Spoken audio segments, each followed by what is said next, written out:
안녕하세요. 박병합니다. 오늘은 아날로그 회로를 어떻게 강건하게 설계할 건지 살펴보도록 하겠습니다. 매뉴얼 어널리시스와 또 그것을 튜닝하는 시뮬레이션에 관련돼서 논의를 해보도록 하겠습니다.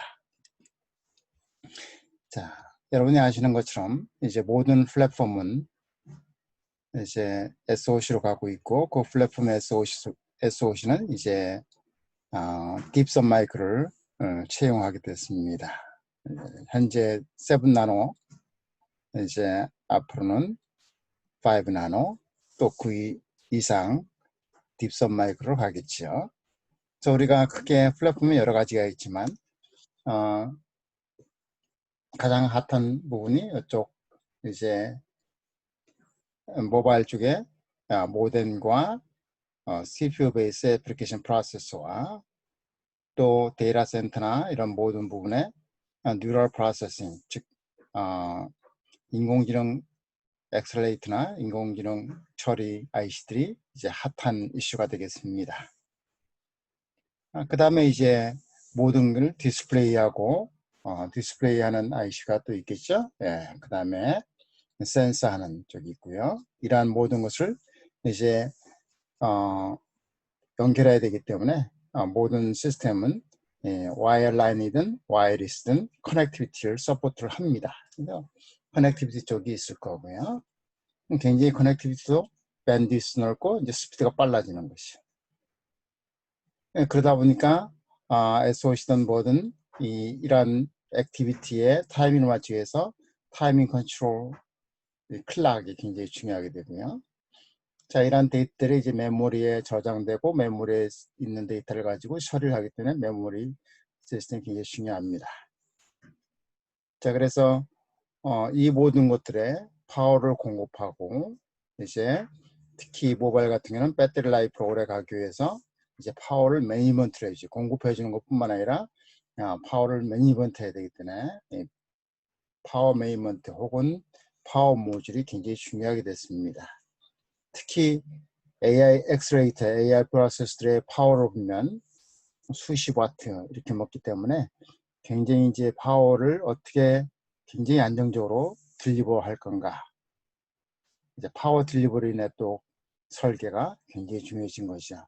그래서 그 파워, 공급되는 파워들이 얼마나 그 스테이블한가. 이런 것들을 노이즈가 적고 스테이블한가. 이런 걸 다루는 파워 인테그리티가 상당히 중요하게 되겠습니다. 자, 이런 플랫폼을 굉장히 이제 먼저 선정하는 이 회사들이 위너가 되겠죠. 그래서 모바일 쪽,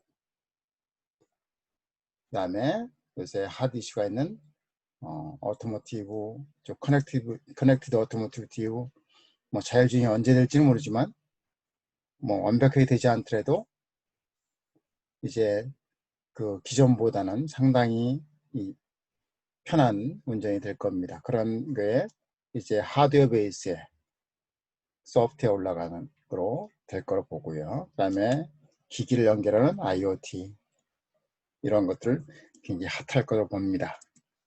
자, 이게 간단한 이제 퀄컴의 오래된 칩이지만 스냅드래곤이라는 디바이스의 구조가 어떻게 되는지 보면은 디스플레이를 위한 블록들이 좀 있고, 그다음에 메모리가 있고, 그죠? 카메라 처리, 그 다음에 블루투스나 와이어레스 커넥티비티가 있죠. 그 다음에 그래픽 처리하기엔 GPU가 있고, 모뎀이 있고, 그 다음에 오디오 프로세싱 하기엔 게 있고요. 그 다음에 CPU, 암베이스 CPU가 있을 거고, DSP가 있을 겁니다.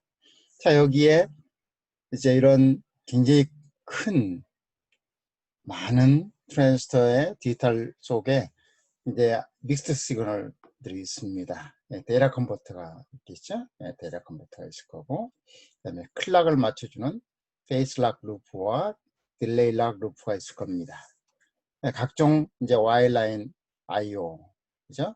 서데스 베이스드 와이어라인 I/O들이 있을 겁니다. PCI 익스프레스라든가 DDR이라든가 이런 것들이 인터페이스가 있을 겁니다. 이제 하이스피드고 밴드위스가 상당히 높죠. 그 다음에 레퍼런스 잡으면 밴드겔 레퍼런스가 있을 겁니다. 이게 틀어지면 이제 일정 부분 성능들이 뇌를 가지고 기준을 가지고 쓰는 혈로의 성능들이 나빠질 수가 있고요. 그 다음에 또한 이 시스템이 파워를 상당히 많이 먹기 때문에 각각의 온도를 센싱을 해서 온도를 서멀 매니먼트를 해줘야 됩니다. 그래야 서멀 런웨이가 발생하지 않죠. 자, 그래서 서멀 센서들이 굉장히 많이 박혀 있습니다. 곳곳에 서멀을 읽어서 그 데이터를 가지고 클락을 충전한다든가 뭐 여러 가지 방법을 동원해서 이제 전체 시스템이 정션 온도를 넘어가지 않도록 컨트롤해 주는 거죠. 자, 여기에 서멀 센서는 PN 정신을 이용한 것과 저항을 이용한 것, 이런 것들이 많이 있습니다. 그 다음에 일부 바깥에 파워 매니먼트가 있지만 안에 파워 세이빙하고 해서 노 드롭아웃 레귤레이터들이 그 여기저기 있습니다. 그 다음에 이제 ESD 방지하기 위해서 ESD 프로텍션이 각 그 IO마다 다 있겠죠. 이런 것들이 다 믹스트인데 이 믹스트가 이제 딥선 마이크로 여기는 스냅드래곤 820은 14나노 핀팻으로 만들었는데 이제 이게 점점 내려가서 지금은 5나노 이제 인더 피처는 뭐 그 이하로 공정을 쓸 거죠. 아날로그는 굉장히 복잡해집니다. 이 속에서도 아날로그를 간단하게 만들기 위해서는 그 우리가 설계하는 메소달러지를 개선을 하고 혁신을 해야 되겠죠. 자, 우리가 프로세스가 연도에 따라서 계속 그 스케일 다운 됐습니다. 스케일 다운 됐어요. 그래서 예를 들어 인텔 기준으로 한 32나노 여기까지는 2디멘셔널 플래너 디바이스를 썼는데요. 인텔 기준 22나노부터는 이제 3디멘셔널 디바이스를 썼습니다. 핀팻이라고 부르는 3디멘셔널을 썼어요. 그리고 이제 7나노, TSM 7나노, 삼성도 7나노 양산하고 있죠. 5나노 할 겁니다.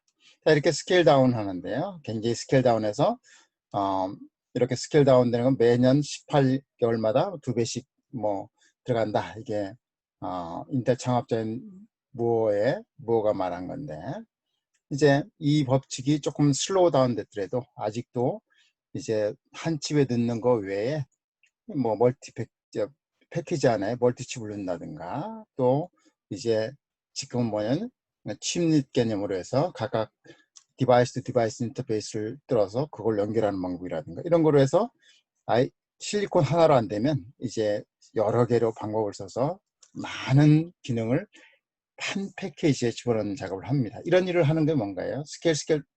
예를 들어 트랜스 스케일 다운하면 퍼포먼스가 좋아져요. 그죠? 그래 많은 펑션을 넣는데 이제 단위 펑션당 가격이 떨어집니다. 떨어져요. 그죠? 그렇게 해서 마켓을 키워서 다시 그걸 돈을 벌어서 그다음에 인베스트먼트하고 그다음에 다시 테크놀로지를 개발하고 이런 것들이 이제 순차적으로 돌아가겠죠. 이런 선순환이 돼서 지금까지 잘 오고 있습니다. 앞으로도 그렇게 될 거고요. 자, 우리가 인텔 기준으로 22나노 이전까지는 다 플래너 디바이스를 썼습니다. 여러분이 교과서에 있는 네, 보면 서브스트레이트 위에 엠모스 기준을 보면 서브스트레이트 위에 P섭이죠. 보통 P섭입니다. P섭 위에 이제 옥사이드가 있고요. 그죠? 옥사이드가 있습니다. 절연체가 있고 이게 게이트예요. 그 다음에 여기에 N 플러스 P섭도 바디를 잡아줘야 되겠죠? 그래서 P 플러스를 집어넣어서 서브스트레이트 바디를 이렇게 소스로 이렇게 묶어줍니다. 이 바디는 서브스트레이트는 가장 시스템이 낮은 전압에 갖다 놓아야 되겠죠. 예, 전류는 항상 이 표면에서 전류가 흘러야 돼요. 그죠? PN 정신 다 리버스가 흘러야 됩니다. 그 다음에 이제 같은 서브스트레이트 위에 PMOS를 만들려면 웰을 깊게 파고요. 이 웰이 NL이 이제 PMOS의 서브스트레이트가 됩니다. 그래서 여기 P 플러스 때리고 그죠? P 플러스 때리고 여기에 똑같이 옥사이드로 해서 게이트죠. 다음에 이 n을도 리버스 바이어스를 걸어줘야 되니까 n 플러스 들에서 여기를 가장 높은 전압이다 연결하고 VDD 연결하겠죠. 그래서 혹은 높은 전압 연결합니다. 즉 PN 정신을 리버스 바이어스 걸리거든요. 그래서 이렇게 해서 만약 이렇게 연결하면 소스와 같이 연결하는 거죠. 이렇게 해서 이 PMOS예요. 그죠? NMOS고요. 이렇게 한 집의 PMOS, NMOS를 인터그레이션 하는 걸 CMOS라고 합니다. 그죠? 이런 플래너 디바이스가 스케일 다운 되면서 이제 여러 가지 문제점이 생겨요. 쇼채널 이펙트죠. 통틀어 쇼채널 이펙트입니다. 그것 때문에 스케일 다운 할 수 없으니까 얘를 이제 3디멘전으로 갑니다. 3디멘전으로 간 게 핀펫인데요. 여기가 소스예요. 그죠? 여기가 드레인입니다. 요게 요 위에 이렇게 똑같이 이렇게 합니다. 그러면 여기 옥사이드가 있겠죠? 옥사이드든 저런체가 있을 겁니다. 여기에 요 감싸고 있는 거 여기가 요 길이, 요 폭, 요 높이, 요게 이제 채널 리스가 되겠죠? 네, 채널 리스가 됩니다. 이게 게이트가 이렇게 감싸고 있는 것이죠. 이렇게 핀펫을 만들어서 지금은 생산하고 있고요. 핀펫의 모델링이나 디자인에 관련된 거는 2015년인가 나왔을 겁니다. 이 책이. 이렇게 보시면 도움이 될 겁니다. 자, 이제 옛날하고 환경이 달라졌어요. 옛날에는 저는 아날로그 중심으로 설계를 했고, 거기에 이제 아날로그 임플멘트 되어 있던 것을 다 차츰 디지털 임플멘트 해서 이제는 아날로그가 되고 옛날에는 디지털이 이렇게 적었는데 지금은 그게 반대가 돼서 지금은 다 디지털이고요. 중요한 블록만 아날로그입니다. 중요한 블록만 아날로그. 즉 PLL이라든가 DLL이라든가 IO라든가 인터페이스의 파이 쪽이라든가 그다음에 아까처럼 레퍼런스를 잡아주긴 밴드길 레퍼런스라든가 혹은 데이터 컨버터라든가. 자, 그러면 보면 같은 서브스트레이트를 쓰거든요. 같은 서브스트레이트를 써요. 디지털은 이제 스케일 다운이 되면 많은 트랜스를 넣을 수 있고 그 다음에 전압도 상당히 낮춰서 스피드 빠르게 할 수 있습니다. 디지털은 굉장히 좋아요. 이렇게 하면서 이제 디지털은 동작도 좋아지고 트랜스를 많이 넣을 수 있으니까 기능도 많이 넣을 수 있는데 반해서 아날로그는 이제 같이 서플라이 볼트에서 스케일 다운되면 이제 아날로그 설계하는 게 쉽지 않습니다. 디지털에서 오는 노이즈를 견뎌야 되고, 그죠? 그 다음에 스케일 다운돼서 이제 스윙도 줄어들기 때문에 노이즈 대책도 많이 해야 되고, 그 다음에 각종 커플링된 노이즈도 잘 해결해야 됩니다. 이 아날로그 설계하는 사람들이 점점 더 많은 노력을 해야 되는 것이죠. 그래서 어떤 때는 아날로그만 가지고 설계하는 게 아니고 이 디지털 가지고 아날로그 부족한 부분을 이제 보충하는 그런 작업을 해야 되는 것이죠. 자, 그래서 이런 복잡한 데서 아날로그 검증을 잘 해야 됩니다. 굉장히 비싸거든요. 그렇게 하려고 하면 어떻게 하면 믹스 베리피케이션을 AMS 베리피케이션이라고 하는데 이를 굉장히 전인적으로 해야 돼요. 그죠? 홀리스틱한 AMS 베리피케이션을 해야 됩니다. 자, 그렇게 하면 스파이스 가지고 하는 건 한계가 있습니다. 그죠? 스파이스는 각 트랜지스터를 리니어라이징 시켜서 그거를 선형회로 만든 다음에 그 다음에 그거에 K-쉘, KBL을 적용해서 매트릭스 푸는 것이죠. 리니어 알지브라 푸는 거예요. 자, 그게 노드가 많아지면 알지브라 수가 많아지고 그래서 풀 수 있는 게 한계가 있습니다. 그래서 스피드가 사이즈가 커지면 스피드가 느려지니까 어떻게 하냐면 그러면서 또 다 검증해야 되니까 이제 비헤이비얼 모델을 써서 탑다운, 위에서부터 탑에서 내가 어떤 기능을 만들려고 하면 그거에 수학적 모델이라든가 이런 걸 만들어서 걔를 비헤이비얼로 비헤이비얼은 그냥 프로그램이니까요. 프로그램으로 검증을 해야 됩니다. 그래서 펑셔널 검증을 다 하는 것이죠. 자, 그래서 디자인을 이제 필요한 경우는 트랜스 레벨로 내려와서 디자인을 합니다. 그러면 굉장히 이제 딥선 마이크로도는 센시티비티도 강하고 하니까 센시티비티 어널리시스 해야 되고 파라미터 옵티마이제이션도 해야 되고 굉장히 많은 거를 이제 신경을 써서 컴퓨터라는 툴을 도움을 받고 모델링이라는 그 모델링을 이용해서 그거를 잘 검증해야 됩니다. 그래서 항상 얘는 이제는 통계적인 시뮬레이션을 몬테카르로라고 그러는데 통계적인 시뮬레이션을 해야 됩니다. 이유는 프로세스 변동이나 서플라이 볼테이지 변동이나 템퍼리처 변동에 대한 그게 어떤 범위 내에 변동하더라도 그거를 그럼에도 불구하고 퍼포먼스 우리가 닦게는 퍼포먼스 나와야 되니까 그 통계적인 시뮬레이션을 반드시 해야 됩니다.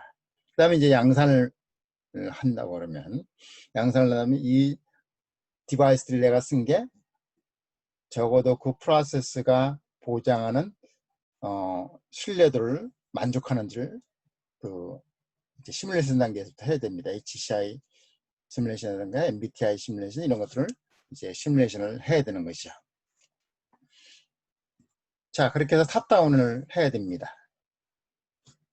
트랜스 레벨부터 위로 올라가서 디자인하고 다시 퍼포먼스 본 다음에 다시 수정하는 건 너무 느려요. 그래서 큰 회로이면 큰 시스템일수록 탑다운을 쓰잖아요. 탑에서 시스템 스펙이 정해지고 시스템 피처 같은 게 디파인이 되면 걔를 모델링이라는 걸 통해서 특히 이제 비헤비어 프로그램이죠. 비헤비어 모델링을 통해서 걔를 베리피케이션 해야 됩니다. 펑션이 맞는지 내가 설계하려고 하는 그 시스템 동작이 펑셔널리 맞는지.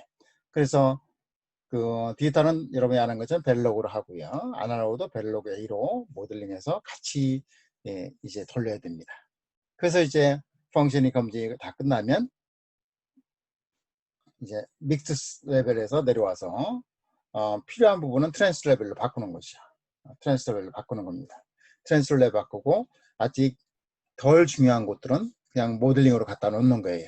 비헤비얼 모델링 그냥 벨로그 A라 벨로그 D로 다 놓는 거죠. 그리고 시뮬레이션 눌러서 이제 중요한 파트의 트랜스 레벨까지 검증하고 그게 더 레이아웃해서 포스트 리스트렉션에서 플라스틱까지 포함해야 된다 그러면 실제 그렇게 해서 검증을 합니다. 그래서 가장 중요한 부분의 트랜스터 레벨에서 동작하는지 확인한 다음에 이제 더 내려오는 거죠. 그래서 최종적으로는 이제 트랜스 레벨에서 한번 시뮬레이션을 해봐야 되겠죠. 그때도 필요하다 그러면 디지털 같은 경우는 비밀 모델로 그대로 놓습니다. 벨로그 모델로 놓고 아날로그 부분은 트랜스 레벨에서 검증한 다음에 얘를 아까 같이 통계적인 것까지 다 포함해서 시뮬레이션 돌려서 각 게이트마다 회사마다 정해진 각 게이트에서 필요한 합의 조건이죠. 그거를 만족했는지 사인업 조건이라고 그러죠. 그거를 만족했는지를 보고 이제 그 다음 단계로 넘어가야 됩니다. 철저하게 시나리오 베이스, 동작 시나리오 베이스, 스펙 베이스의 펑션을 검증을 해야 되고 이제 퍼포먼스 검증을 해야 되는 것이죠. 자, 그러면 이제 이 아날로그 설계를 어떻게 컴퓨터에 의존해서만 할 건가? 아니죠.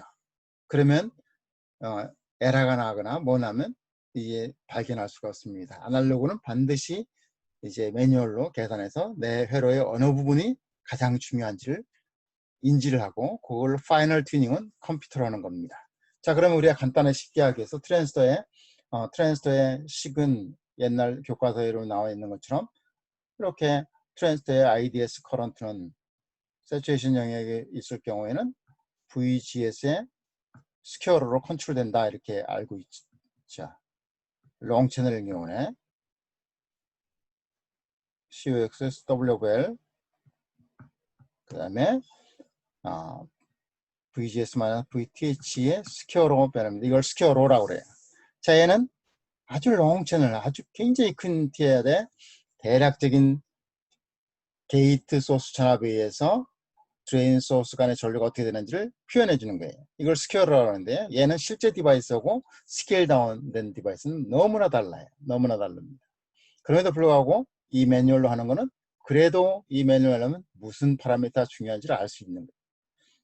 그래서 자, 스퀘어로 예를 들어서 우리가 이런 근거로 해서 핸드 캘큘레이션 합니다. 이 핸드 캘큘레이션은 예를 들어서 GM은 뭐냐, 그 다음에 CGS가 뭐냐, RO가 뭐냐, 캐패시터들이 뭐냐 이런 거 쫙 나오죠. 이게 설계 파라미터예요.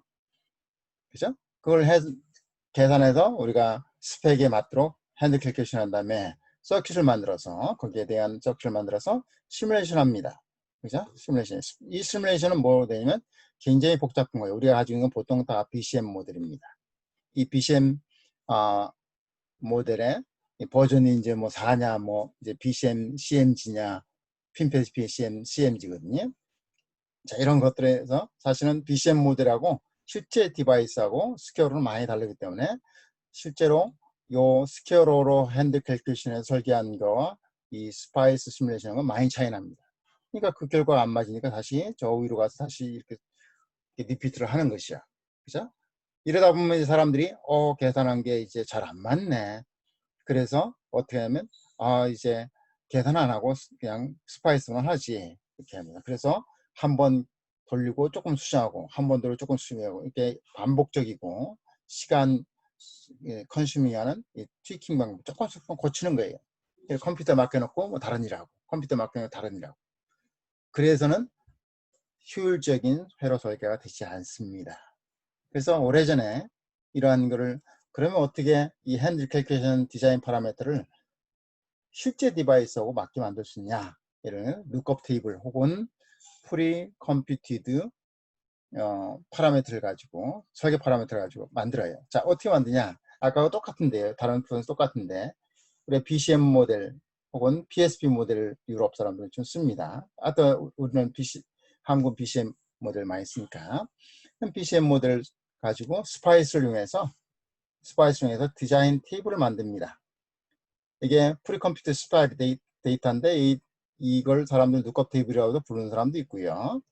자, 뭐 만들까요? GM이 어떻게 되는지, FT가 어떻게 되는지, 그 다음에 RO가 어떻게 되는지, 채널 랭스 모듈 시행 표현은 RO가 어떻게 되는지, 그 다음에 CGS가 어떻게 되는지, 그 다음에 CGD가 게이트 드레인 오버랩 캐패시티가 어떻게 되는지 이런 것들 다 계산하는 이게 디자인 파라미터예요. BCM 파라미터에서 실제로 설계자가 그 의미를 알 수 있는 거, 걔를 가지고 계산하는데 근거를 가지고 찾을 수가 없습니다. 힘들어요. 스파이스를 이용해서 이런 설계에 필요한 파라미터를 뽑아내는 게 디자인 파라미터라고 하죠. 그걸 뽑아내서 그걸 가지고 캘큘레이션 하는 것이. 캘큘레이션 합니다. 그래서 서킷 디자인하고 그걸 가지고 스파이스 시뮬레이션 하면 우리가 디자인 파라미터 얻은 거나 스파이스 하는 데이터가 비슷한 데이터이기 때문에 매칭이 잘 됩니다. 매칭이 잘 돼요. 자, 그래서 그래도 우리가 펀더멘털한 트레이드오프 조건들을 쉽게 이해할 수가 있습니다. 자, 이렇게 해서 96년 정도에 나오는데 GM by B 어프로치죠. 이건 뭐예요? 단위 커런트당 GM이 어떻게 되냐? GM 효율성을 가지고 얘기하는 거죠. GM 효율성입니다. 단위 드레인 소스 커런트당 GM이 어떻게 되느냐? 어디가 가장 크냐면 서브셋 효율성이 가장 크고요. 마들릿 인버전, 그 다음에 스트롱 인버전 이렇게 하면 떨어집니다. 그 그래프를 그려서 이제 설계에 접근하는 것이죠. 자, 최근에 나온 책은요. 2017년에 나온 책 Systematic Design of Analog CMOS Circuit Using Pre-Computed Lookup Table 이거죠. 이게 그 책에서 따온 겁니다. 이 책에 따온 거죠. 자, 근데 이 방법은 오래전에 나왔단 말이죠. 90년대부터 나왔으니까는요. 이렇게 설계를 하면 굉장히 반복적인 게 줄고 이게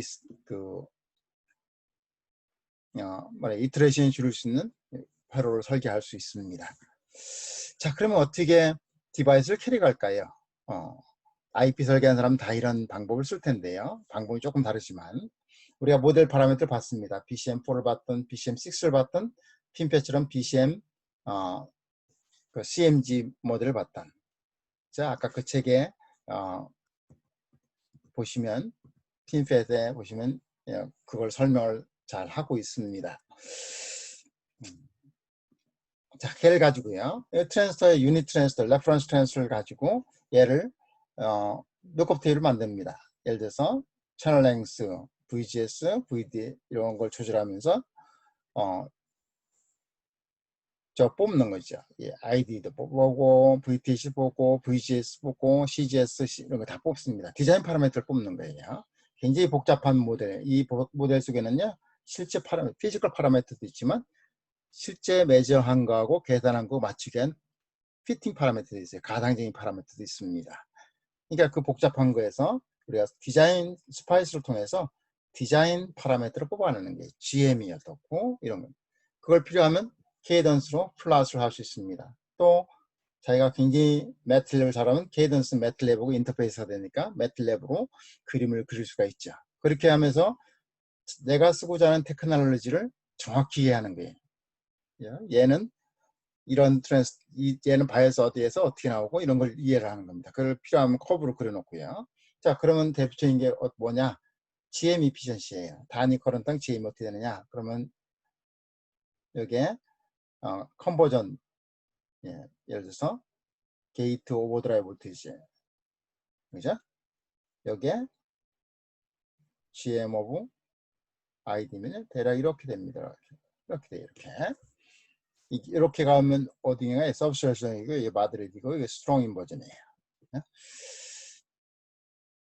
그 다음에 커런 덴시티죠. 커런 덴시티, 단위 위스당 전류가 어떻게 흐르는지. 그 다음에 FT는 뭐예요? FT는 게이트에 전류를 가해서 드레인 소스 간의 전류가 B가 있을 텐데 그 프리퀀시마다 다를 거예요. 캐패시티가 있으니까요. 그 B가 1인 지점의 프리퀀시를 FT라고 그래요. 트랜지 프리퀀시라고 그러죠. 트랜지 프리퀀시. 이거하고 이제 GM 이피션시하고 거부를 그려보는 것이죠. 그죠? 물론 당연히 얘는 FT는 GM 이피션 낮은 스트롱 인버전 쪽이 굉장히 커요. 그죠? 그 다음에요. 디바이스가 낼 수 있는 인트린직 게인이죠. GM 타임스 Rho. 1 over GDS가 Rho죠. 예, 이게 인트린직 게인하고 요 GM의 효율하고 그려보는 거예요. 그죠? 그리는 거. FT하고 FT 타임스 GM 이피션시와 GM 이피션시를 X축으로 놓고 그려보는 거예요. 어디서 가장 높게 나올 거예요? 이게 마드리드 인버전에서 가장 크게 나와요. 인버전이 가장 중간 정도 있는 곳에 이런 것들 다 그려서 이 디바이스에 대해서 충분한 데이터를 가지고 필요하면 그래프로 표현해서 그걸 가지고 설계를 손으로 계산하고 그 다음에 그걸 가지고 손으로 계산한 다음에 파이널 튜닝을 스파이스로 하는 겁니다. 자, 이렇게 해서 설계를 하면은요 좋은 IC를 설계할 수 있습니다. 그래서 혹시 여유가 되시면 이 책을, 이 논문 한번 읽어보고 이 책을 한번 사서 읽어보시면 도움이 될 것 같습니다. 어찌됐든 간에 결론적으로 얘기하면 굉장히 그 홀리스틱한 디자인 어프로치를 써서 강건한 IC를 만들어야 돼요. 사실은 굉장히 큰 SOC, SOC 속에 아날로그 처리하는 건 그렇게 많지 않은데 아날로그 쪽이 문제가 생기면 전체 SOC에 그 동작하는 데 문제가 생깁니다. 특히 또 파워 관련된 설계하실 때는 파워가 시나리오가 굉장히 복잡하거든요. 그 시나리오를 트랜스 레벨에서 검증하는 건 무리가 있어요. 하이 레벨에서 이제 탑 레벨에서 비헤비어를 써가지고 검증한 다음에 이제 걔를 트랜스 레벨로 내려와서 설계를 해야 간단한 거 되는 거죠. 데이터 컨버터도 마찬가지야. 파이프라인 설계할 때 맨 앞에 있는 게 중요하잖아요. 뒷것들은 다 비헤비어를 쓰고 맨 앞에 있는 건 트랜스 레벨까지 들어가서 검증한 다음에 이제 설계하는 것이죠. 자, 그래서 간단하게 다뤄봤고요. 여러분이 혹시 아날로그나 이런 걸 공부하고 싶으면 유튜브로 들어오셔서 제 채널을 들어오시면 됩니다. 병아 박 이렇게 치면 간단한 영상들이 올라와 있습니다. 그걸 가지고 공부하시면 될 것 같고요. 이 자료는 제가 8월 12일에서 14일 동안 3일 동안 부산대 아이덱에서 강의하는 자료 일부를 가지고 이제 먼저 그 영상에 올리는 겁니다. 감사합니다.